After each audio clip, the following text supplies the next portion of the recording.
반갑습니다. 동역선배의 유동혁입니다. 오늘은 좀 비가 내리네요. 비 오는 날 조금 운치 있게 찍어보도록 하겠습니다. 오늘 제 영상은 댓글에 질문도 있었고요. 그리고 여기에 대해서 또 제가 말씀드리고 싶었던 것들이 있어가지고 그냥 하나로 묶어서 오늘 좀 말씀드리려고 합니다. 일단 댓글 중에 되게 길게 올라온 이제 여기 빵상 남자가 올려주신 게 있으세요. 내용은 동혁 선배님 29살 취준생 남자입니다. 저는 편입학으로 27살에 입학하여 현재 대학을 졸업 후 29살 취준생입니다. 하지만 졸업을 하고 나니 제가 평생 꿈꿔왔던 항공 승무원직이 코로나의 여파로 채용하지 않으면서 제 진로의 방향을 틀게 되었습니다. 현재 공기업을 목표로 준비하고 있습니다. 동혁 선배님이 말씀하신 승무원을 두 번째 직업으로 가지시는 분도 있다고 하셔서 저도 현재 공기업 취업 후 향후 객실 승무원직에 채용이 열리게 되면 꼭 지원해 보려고 합니다. 지금 이러한 상황에서는 현실적으로 진로의 방향을 틀어서 다른 일을 하다가 항공사 채용이 뜨면 이직을 준비하는 것이 가장 현실적인 대안이겠죠? 요새 공부하다가 자꾸 아쉬움이 남고 그래서 선배님께 댓글 남겨요. 라창경 님도 서비스 경험을 많이 쌓아보려고 노력 중인데 동영님은 서비스 경력이 있으셨나요? 채용 전까지 어떤 일을 해보는 게 좋을지 궁금합니다. 물론 어학 관련 스펙도 쌓고 있습니다. 라고 이제 댓글을 남겨주셨습니다.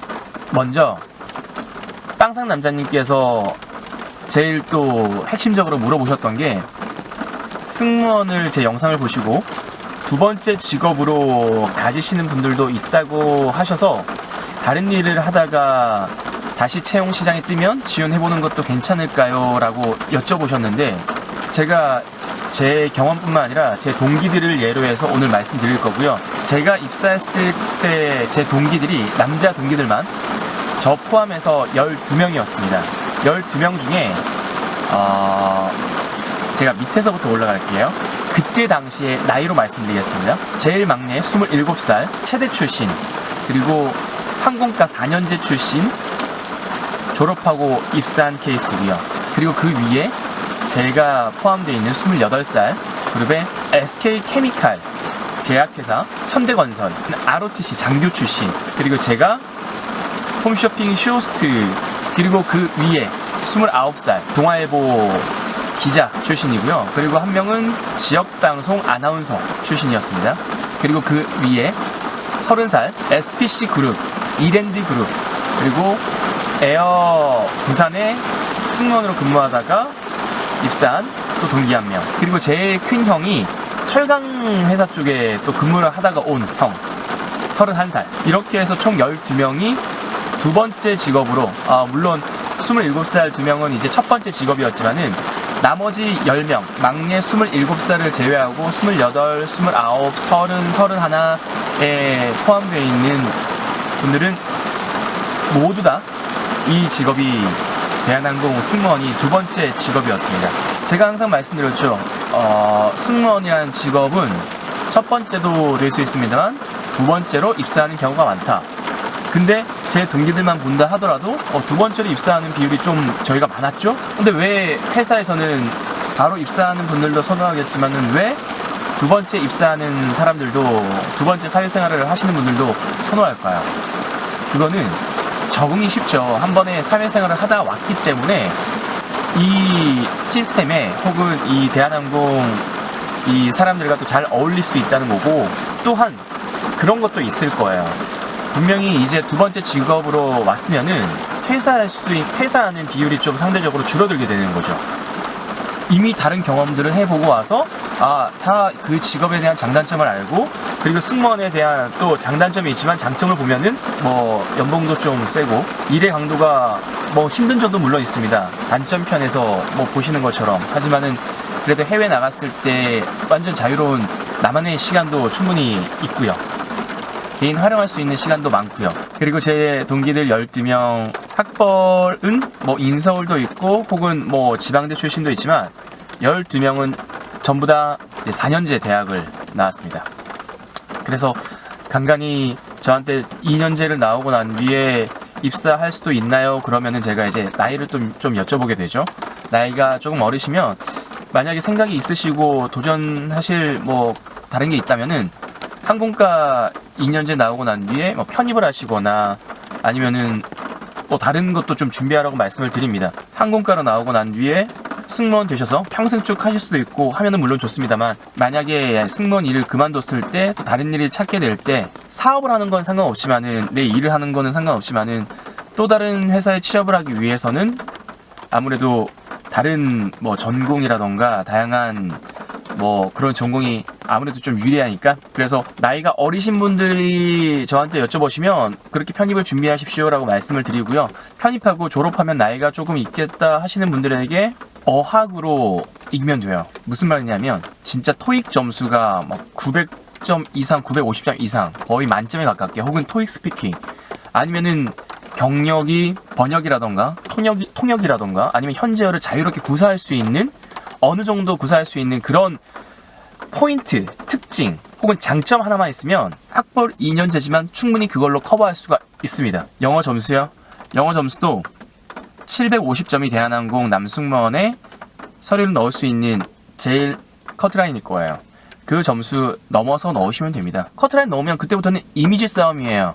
그리고 경력 싸움이에요. 자신과의 싸움이기 때문에 커트라인 넘는 점수를 만들어 놨다면 괜히 10점, 20점, 800점에서 820, 820점에서 뭐 830점으로 올린다고 해서 합격에 불합격에 막 좌우되는 그만한 큰 점수는 아닙니다. 토익 만점에 가까운 점수가 아니라면요, 커트라인 넘는 점수를 갖고 계시고 나머지는 다른 스펙을 좀 쌓으셨으면 좋겠습니다. 이 영상을 보시면서 어떤 스펙 관리를 하면 될까요? 라고 여쭤보시는 분들에게, 혹은 고민하시는 분들에게 조금 다양한 경험을 좀 하십시오. 기회가 된다면 다른 직업을 한번 갖고 오십시오. 직업이란 타이틀을 가지고 나중에 입사할 때 원서에 써 넣으십시오. 그러면은 그걸로 해서 분명히 면접관은 물어보게 될 겁니다.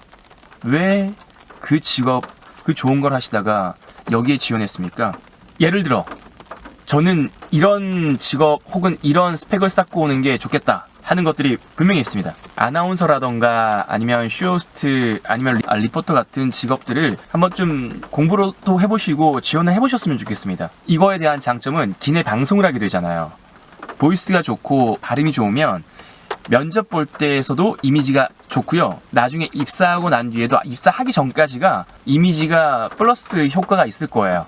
보이스, 신뢰가는 음성, 그리고 발음, 그런 것 때문에 아나운서나 리포터, 뭐 쇼호스트 준비하시면서 되고 난 뒤에 입사하시면 더 큰 플러스 요인이 되는 거죠. 번역, 통역. 번역의 일은 통역의 일은 제가 말씀드리지 않아도 항공사 승무원은 제일 많이 하는 게, 물론 기내 서비스이기도 하겠지만은 말이 통하고 스피킹이 돼야 제일 좋습니다. 그러려면 내가 앉아서 점수만 높이기 위한 공부가 아니라 실제로 대화하고 공부하고 말로 하다 보면 그게 나중에 내가 토익 스피킹이든 아니면은 뭐 베트남어든 중국어든 뭔가 이제 시험을 쳤을 때 레벨 그레이드 등급을 많이 받게 되잖아요. 회사에서는 노선이 이제 많아지는 그쪽 경우가 있잖아요. 그러면은 현지 크루들을 태우게 돼요. 예를 들어서 베트남 비행을 가면 베트남 크루가 꼭 한 명씩 타듯이 이제 그 말을 잘하는 사람들이 많을수록 회사에서는 더 이득이 될 수 있는 거죠. 그 언어를 자격증을 갖고 있으면 더 좋을 수 있는 거죠. 조금 많이 알아보시고 인터넷에 뭐 번역에 관한 일이라던가 아니면 통역에 관한 일들을 많이 좀 접하십시오. 우리 후배님들도 나중에 취업할 때 정말 좋은 플러스의 작용까지 갖고 올 수 있습니다. 그래서 어떤 거든 마음껏 하십시오. 간호사분들도 기내 승무원으로 많이 채용되시는 경우가 있습니다. 왜요? 기내 응급 상황이 있을 수 있기 때문에.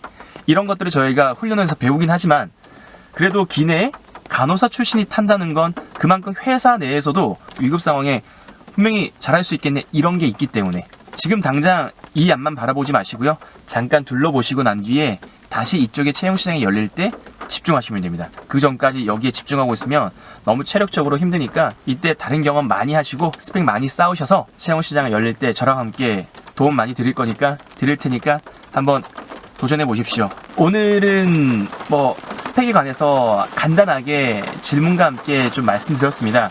오늘 영상은 여기까지 하겠습니다. 오늘 비도 오고